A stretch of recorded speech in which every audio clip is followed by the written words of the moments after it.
What is my purpose? You pass butter. Oh my god. You're probably binge-watching episodes of Rick and Morty after Season 4 ended last May.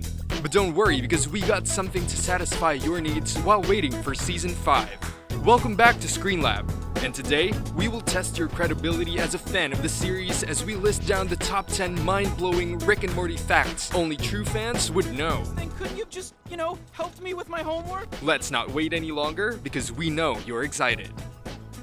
Number 10. House of COSBYS. Well, if you are a true fan, you already know that Rick and Morty is an American adult animated science fiction sitcom featuring tons of domestic and interdimensional misadventures and mad scientist Rick Sanchez and his grandson Morty Smith. This animated series is created by Justin Roiland and Dan Harmon for Cartoon Network's late night block Adult Swim. Everything happened all thanks to Bill Cosby, or should I say, to his legal team for the opportunity to make something big. Ha ha. Are you kidding me? That's it, Rick! That's the last straw! So here's the story. Justin Roiland created a small animated show called House of COSBYS, which was released on a website called Channel 101. This story is about a Bill Cosby superfan who created a cloning machine to replicate the comedian. Unfortunately, after a few episodes, Cosby's legal team busted Roiland's creation, leading to numerous cease and desist letters. As a humorous protest, Roiland decided to create a vulgar Back to the Future parody called The Real Animated Adventures of Doc and Marty. And because he already learned his lesson, the two characters were Doc Smith and Marty McDonald's, to avoid a lawsuit. Eventually, Dan Harmon was tapped by Adult Swim to create an animated series. He eventually thought of working with Roiland, who was back then trying to pitch 3 different animated show pilots to Fox. He was almost entirely burnt out on the prospect of creating a show when Harmon approached him. Good thing, reshaping this protest into Rick and Morty was sold to Adult Swim, and now an undeniably huge success. Alright, Doc, that sounds great! I'm gonna go get my boots! This is easy, but do you know how many hours, Roiland and Harmon wrote the pilot episode that skyrocketed Rick and Morty's success? Keep on watching for the answer. Number 9. Not a time travel series. Shocking, indeed. Considering that this show is basically based on the character of Back to the Future series, it is safe to say that time travel is expected on the show, but the creators reveal it's not. You stole a time-freezing crystal from testicle monsters? If you watch all 4 seasons, Rick and Morty can travel into different dimensions, as well as stop time between Season 1 and Season 2, but they barely time travel. Roiland and Harmon see this element as very powerful and can make storylines too complicated. That's why Season 2's first episode featured their take on time travel. The creators show the viewers how chaotic and complex everything becomes when they try to inject this element to the storyline. For them, it was a nightmare producing this episode because of the creation of different realities. The fact that Rick and Morty will never be a time travel series is highlighted by a box placed inside Rick's laboratory labeled as time travel stuff, implying that these things will always be set aside. But despite the bad impression from the creators, Season 2, Episode 1, A Rickle in Time, is one of the high-rated fan favorites. God, oh Lord, hear my prayers! Yes! Number 8. Infamous Szechuan Sauce. If there was any doubt about Rick and Morty's cultural impact, look no further than the Szechuan sauce fiasco of 2017. Where they created a new sauce for the McNuggets called Szechuan sauce. Are you one of the fans that got into the Szechuan sauce riot? At the end of Season 3, there was a joke about the Szechuan sauce made by McDonald's in a limited amount of time in 1998, when Disney's animated film Mulan was released in theaters. Fans got more curious about the McNuggets dipping sauce when Rick mentioned that his quest to get more of that sauce is his reason for living. Obviously, Rick and Morty's ultimate fans wanted a taste of it. They even launched a change.org petition for it. There was a spike on demands from fans after this episode was released, and of course, McDonald's had to bring this special condiment after an almost 20-year hiatus. But unfortunately, the fast food chain did not have enough Szechuan sauce to cater to all the fans. Moreover, McDonald's sent a huge bottle of Szechuan sauce to Justin Roiland because he deserves a stash of this infamous sauce. Wow, this sauce is f***ing amazing. You said it was Number 7. 6-hour pilot episode script. If you've seen this first episode released on December 2, 2013, basically, it establishes the connection between the two main characters, Rick being a bad influence on his grandson, and Morty as someone who just loves science and sci-fi in general. In scenes that feature Morty's room, the creators have put some pop culture references, including Star Wars posters and action figures.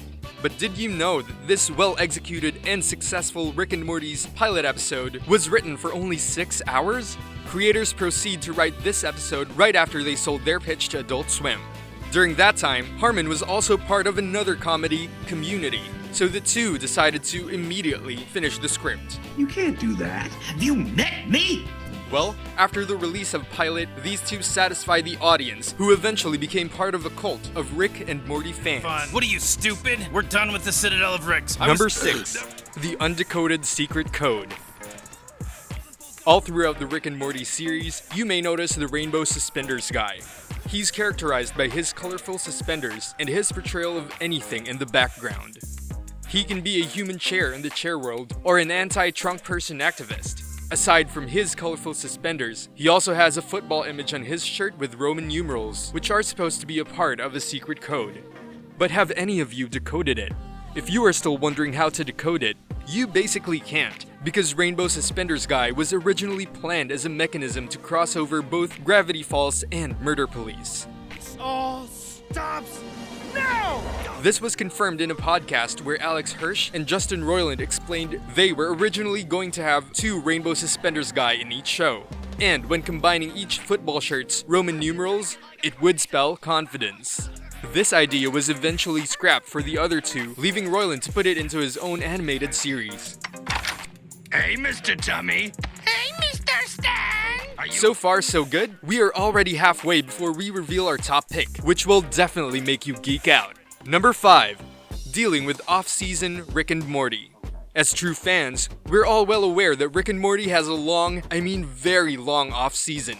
Understandable, because the creators reveal that it takes a long time creating and producing a half-hour animated series with at least 10 episodes per season. But because of the popularity of the series, it has ventured to a few other side projects, which are definitely great things for the fans. Fine, let's party! When Rick and Morty are not dealing with their misadventures, you can still see them on various advertising collaborations. Short animated shows like Rick and Morty vs. Genocider, which features Japan misadventures. And you can even browse their adventures again and again in a comic book, which was one of the best options, allowing fans to catch up while Rick and Morty are on a hiatus. But if you already read the comics, which most huge fanatics out there did, you might notice a little difference. The series takes place in Dimension C137, while in the first 10 issues of the comic book, the story takes place in C132, with surprisingly a difference between Rick and Morty in the series and on the book. That'll keep him busy for a while. Number 4. SCHWIFTY ORIGIN. This 5th episode from Season 2 has a spot on the most iconic episodes across the Rick and Morty series. You gotta get swifty. This episode features a song that every fan definitely sings along. Rick and Morty must aid Earth after a giant head disrupts the planet, demanding to see a hit song performed. Admit it, even though it is a fact that there's something catchy about Get Swifty, the tune is ridiculous. If you think that this song is written for this episode, the truth is, it is the other way around. This certain episode was written to feature Get Swifty. The reason for that is Justin Roiland wrote that song when he was still a child, and he thought it would be funny to have the tune save the world. Plus, he wants to prove to a childhood friend that it was not that bad. I like what you got. Good job. Number 3. Pop culture and mainstream media references. Harmon reveals that most of the humor in their animated series was inspired by British television series such as Doctor Who and The Hitchhiker's Guide to the Galaxy. Have you ever seen The Bird Person? Actually, it's a parody of The Hawk from Buck Rogers, while Jerry's car is inspired by the Wagon Queen family truckster from National Lampoon's Vacation. If you are a true fan, you must know that Rick's Wubba-Lubba-Dub-Dub was also the series' take on a famous catchphrase from the Three Stooges. Aside from catchphrases and cars, Rick and Morty also incorporated a few famous songs from time to time, including the song on Rest and Ricklaxation episode. Wubba-lubba-dub-dub! Terryfold was written by Roiland and popular indie band Chaos Chaos. But wait, there are more! Rick and Morty are quite infamous in making various references and parodies of TV shows and films, whilst most of them are fairly straightforward parodies such as Anatomy Park for Jurassic Park and Look Who's Purging Now episode for The Purge. Some hints can be a little low-key, like the Me Seeks and Destroy is a reference to Metallica's song Seek and Destroy. I'm Mr. Me Seeks! Look at me! Number 2. Dog World Crossover. Justin Roiland developed another animated series for Cartoon Network called Dog World, where two kids find a portal to a world inhabited by intelligent dogs with human pets. Now we live with our adopted dog parents, the Doggersons. Actually, the theme song of Rick and Morty was derived from the Dog World and 2 other science fiction animated series. This show was not pursued because Roiland had been developing other shows during that time. Maybe this is the reason why Roiland has been throwing several Dog World references across Rick and Morty. In the 2nd episode of the show's 1st season, Lawnmower Dog, Rick refers to Snuffles as Ruffles, which is the name of the human pet of the dog family in Dog World. The fathers in both shows have the same name inspired by Roiland's pet dog, Jerry. By the end of the episode, Rick and Morty made a direct reference that the idea of an intelligent dog could be made into a show that could be enjoyed by all types of audiences. Please don't kill me! It is obvious that Roiland and Harmon are fans of pop culture, and it is always a success putting these references inside the world of Rick and Morty. So our top pick for the Rick and Morty fact that only true fans know is about the Pickle Rick episode. I'm Pickle Rick! All television series fans know how big Breaking Bad is, and it is not surprising if the creators of Rick and Morty are followers of the show too. Rick swearing isn't the only thing inspired by Breaking Bad, which was somehow obvious. The inspiration for the premise of Pickle Rick came from Breaking Bad's Season 2, Episode 4, Days Out, where Jesse and Walter are stranded in the desert, and Bryan Cranston's character shows some true ingenuity to work with nothing and save them both. The creators were entertained by the character's struggle, leading to Roiland's idea of testing Rick's abilities and intelligence to get him out of the situation, just like Walter. For many fans of Rick and Morty, this episode was an instant favorite, and because it was so famous, Pringles actually made a Pickle Rick flavored Pringles. Bonus trivia, which probably most superfans know, Breaking Bad's Bryan Cranston actually auditioned for the role of Jerry early on in the production of the show. Well, maybe it was a great decision for both parties because Jerry Smith and Walter White are probably 2 of the most contrasting personalities in television history. Do you know everything from this list? What are other references you noticed across Rick and Morty? Comment it below. If you enjoyed these fun facts about Rick and Morty, you will definitely enjoy our video of 10 Family Guy fan theories so crazy they might be true. If you want more videos about the latest updates on your favorite television series, click the notification bell to keep track of our latest uploads. Don't forget to like and subscribe.